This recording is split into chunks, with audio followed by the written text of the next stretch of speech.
Untuk nama lengkap saya mungkin saya tidak akan menyebutkan, tapi saya akan menyebutkan inisial saya dari huruf B dan umur saya 20 tahun. Kemudian pekerjaan saya sebagai mahasiswa. Inisial nama dari huruf S, umur sekitar 23 tahun. Dan pekerjaan saya mempunyai toko online dan juga sebagai freelancer. Perkenalkan, nama saya Don dari umur 20. Sekarang jadi barista di salah satu kedai kopi. Ya, apakah kamu tidak apa-apa untuk menginap kembali di kolam itu? Mungkin untuk sekedar mengingat, untuk sekarang tidak apa-apa ya, karena kejadian ini juga udah lama yang saya alami. Gak apa-apa sih, saya udah lama juga, boleh tidak apa-apa. Kejadiannya di mana ya? Untuk kejadian pelecehan seksual ini terjadi di angkot pada saat saya pulang sekolah. Waktu itu kejadiannya di lift menuju ke bioskop. Untuk kejadiannya udah lumayan lama, di waktu saya masih kuliah, khususnya pas lagi semester akhir. Boleh sharing pengalaman kamu saat terkena kekerasan seksual tersebut? Mungkin ceritanya waktu itu kan saya baru pulang sekolah dan kebetulan saya sedang menaiki angkutan umum ya, dan waktu itu di angkot tersebut sedang berdesak-desakan gitu, dan saya tidak sadar kalau misalkan orang di sebelah saya itu sedang melakukan pelecehan seksual ya. Oke, jadi waktu itu sehabis pulang menonton dari bioskop, saya sendirian dan memutuskan pulang untuk menuruni ke lantai bawah menggunakan lift. Nah, waktu memasuki lift, saya bertemu bapak-bapak sekitar umur 30-an berdua, dan saat di dalam lift, bapak-bapak itu selalu dekat saya dan sering menempelkan bagian alat kelaminnya ke saya. Saya baru menyadari ketika saya menceritakan semuanya ke teman saya. Jadi awalnya tuh setiap bimbingan skripsi, saya sama dosen tuh selalu bikin janji di tempat-tempat yang menurut saya enak buat ngetik dan bimbingan. Tapi dosen saya ini selalu membuat janji di tempat-tempat yang sebenarnya bukan tempat yang enak untuk mengerjakan skripsi atau ngebimbingan, tapi karena saya mikirnya oh ya mungkin biar lebih nyantai, jadi ya saya ikutin aja gitu. Kejadian yang menurut teman saya yang membuat saya sadar kalau itu termasuk pelecehan ketika dosen saya sering kayak nyuri-nyuri kesempatan megang bagian tubuh yang seharusnya itu nggak lazim dipegang sama sesama jenis. Pada saat itu kamu berpakaian seperti apa? Pada saat itu saya karena kebetulan baru pulang sekolah, saya masih memakai seragam. Saya berpakaian menggunakan kaos biasa dan juga celana jeans. Kalau pakaian normal kayak ya orang berpakaian seperti biasa, nggak yang terbuka, tidak yang colok. Itu apakah berteriak atau terdiam karena shock? Saya lebih ke terdiam, karena di situ juga kan saya benar-benar kaget dan tidak menyangka gitu di tempat ramai gitu bisa terjadi pelecehan seksual. Saya waktu itu terdiam karena merasa takut terhadap bapak-bapak itu. Mana reaksi dari orang-orang sekitar? Orang-orang di sekitar juga tidak menyadari bahwa saya sedang dilecehkan gitu sama orang yang di samping saya. Di situ posisi saya cuma duaan sama dosen saya, jadi kalau untuk saksi mata pun itu nggak ada. mungkin kalau terjadi di lingkungan umum, mungkin orang sekitar akan lebih sedikit membantu lah. Rasakan saat dilecehkan secara seksual, apakah kamu trauma? Pasti semua orang, baik itu wanita maupun laki-laki termasuk saya juga ya, pasti kalau dilecehkan ya trauma.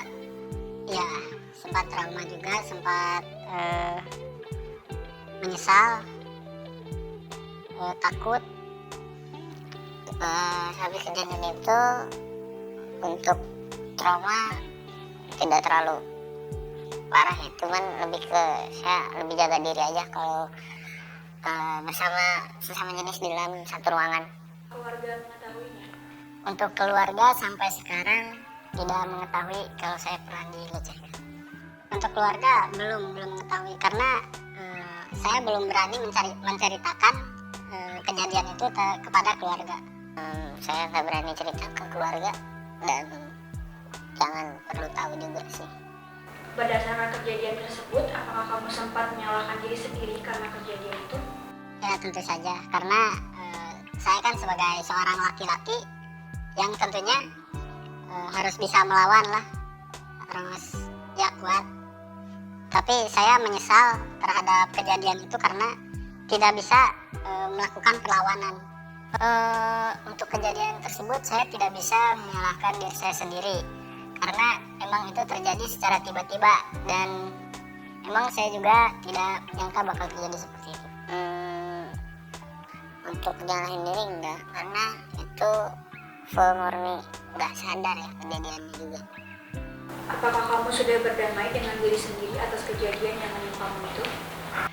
Alhamdulillah untuk sekarang saya sudah berdamai dengan diri saya sendiri. Saya sudah bisa beraktivitas seperti biasa lagi.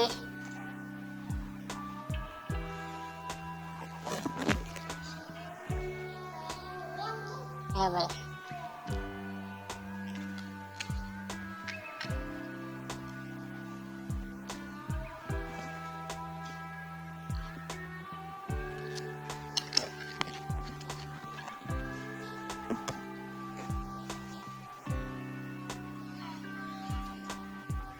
Tadi tuh berdamai dengan diri sendiri. Mungkin agak berat ya, agak sulit juga untuk berdamai dengan diri sendiri atas kejadian yang menimpa saya waktu itu. Kenapa menurut kamu banyak laki-laki yang memilih diam saat mengalami pelecehan seksual? Mungkin menurut saya kenapa laki-laki lebih memilih diam, karena di mana laki-laki tersebut sedang dilecehkan, pasti orang-orang tidak akan mengira bahwa laki-laki tersebut dilecehkan, karena pada hakikatnya ya laki-laki itu orang yang emang orang kuat gitu dan tangguh. Jadi orang-orang ngiranya nggak mungkin kalau cowok sampai dilecehkan gitu, karena sampai saat ini juga yang lebih banyak disoroti oleh masyarakat itu hanya perempuan saja.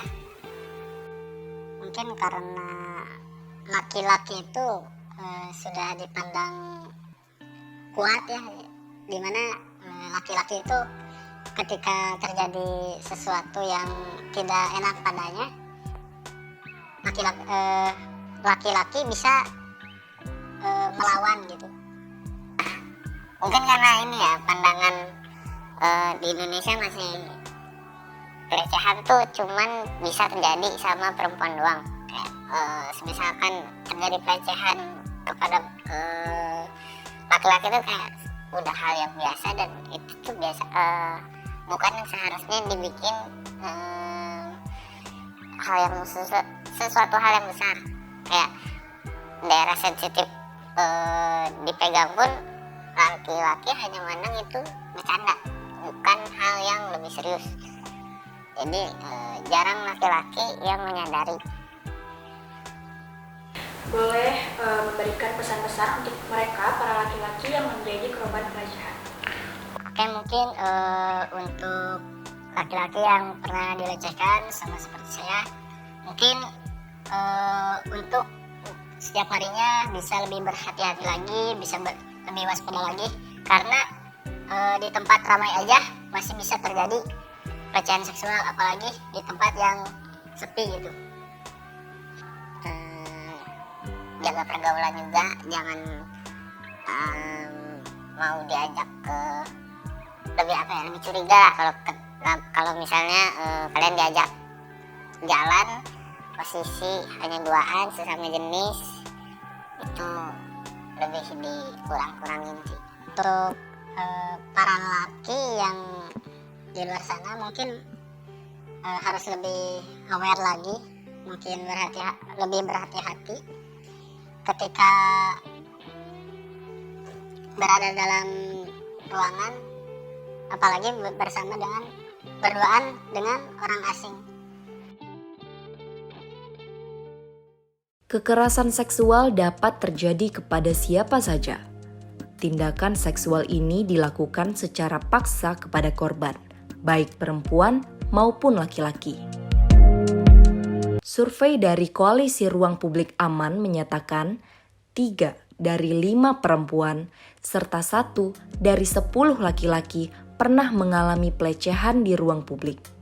Survei ini melibatkan 62.224 responden. Sementara, Komisi Perlindungan Anak Indonesia mencatat pada tahun 2018 terdapat 122 anak laki-laki dan 32 anak perempuan menjadi korban kekerasan seksual, yang mana semua pelakunya adalah laki-laki. Artinya, korban kekerasan seksual terhadap laki-laki bukan sekedar isapan jempol semata. Di masyarakat, masih sedikit jumlah LSM atau organisasi yang mengkhususkan diri dalam menangani kasus kekerasan seksual terhadap laki-laki. Padahal, laki-laki juga merasakan efek emosional yang sama dengan perempuan. Oleh karena itu, media konseling bagi para korban laki-laki sangatlah dibutuhkan keberadaannya agar mereka tidak bungkam dan berani bicara. Apakah laki-laki bisa menjadi korban kekerasan seksual? Jawabannya adalah ya, bisa. Laki-laki juga bisa menjadi korban kekerasan seksual. Laki-laki bisa mengalami pelecehan seksual, bisa mengalami perkosaan, bisa mengalami berbagai jenis kekerasan seksual. Jenis kekerasan seksual apa saja sih yang bisa terjadi pada laki-laki? Sangat banyak. Hampir semua kekerasan seksual yang bisa terjadi pada perempuan juga bisa terjadi pada laki-laki. Tentunya kecuali pemaksaan aborsi, pemaksaan kehamilan, tentu itu tidak terjadi pada laki-laki. Tapi laki-laki banyak juga yang mendapatkan catcalling. Laki-laki juga bisa diperkosa. Laki-laki juga banyak yang mengalami extortion. Bahkan laki-laki juga banyak yang menjadi korban scammer di internet. Tapi mengapa tidak banyak kasus yang diungkap bahwa laki-laki juga mengalami pelecehan seksual? Hal ini dikarenakan oleh stigma yang melekat kepada laki-laki yang menjadi korban. Laki-laki korban sering dianggap sebagai laki-laki yang kurang maskulin. Maka dari itu, kebanyakan laki-laki cenderung untuk mengabaikan apa yang telah terjadi pada dirinya. Jadi, laki-laki korban kekerasan ini sebetulnya bisa jadi jumlahnya sama dengan perempuan korban kekerasan. Hanya saja, tidak banyak laki-laki yang mau menceritakan pengalamannya. Memang sejauh ini statistik memperlihatkan bahwa 90% korban kekerasan seksual adalah perempuan. Ada 10% laki-laki. Tetapi sekali lagi teman-teman, banyak laki-laki yang tidak menyadari bahwa dirinya juga menjadi korban kekerasan seksual. Bisa jadi angkanya sama dengan korban kekerasan seksual perempuan. Sekarang siapa pelaku kekerasan seksual terhadap laki-laki ini? Pelakunya bisa siapa saja. Pelakunya bisa berjenis kelamin laki-laki dan bisa juga berjenis kelamin perempuan. Jadi, pelaku kekerasan seksual ini walaupun secara statistik, sekali lagi secara statistik, lebih banyak laki-laki, tetapi tidak menutup kemungkinan perempuan juga bisa menjadi pelaku kekerasan seksual. Jadi, kekerasan seksual ini bisa terkena kepada siapapun, jenis kelamin apapun, identitas gender apapun. Semua orang bisa menjadi korban kekerasan seksual. Pelakunya pun begitu. Siapapun bisa menjadi pelaku kekerasan seksual. Perempuan bisa menjadi pelaku kekerasan seksual, laki-laki juga bisa menjadi pelaku kekerasan seksual. Orang dengan identitas gender yang berbeda juga bisa menjadi pelaku kekerasan seksual. Jadi, kita harus memahami bahwa kekerasan seksual ini masalah kita semua.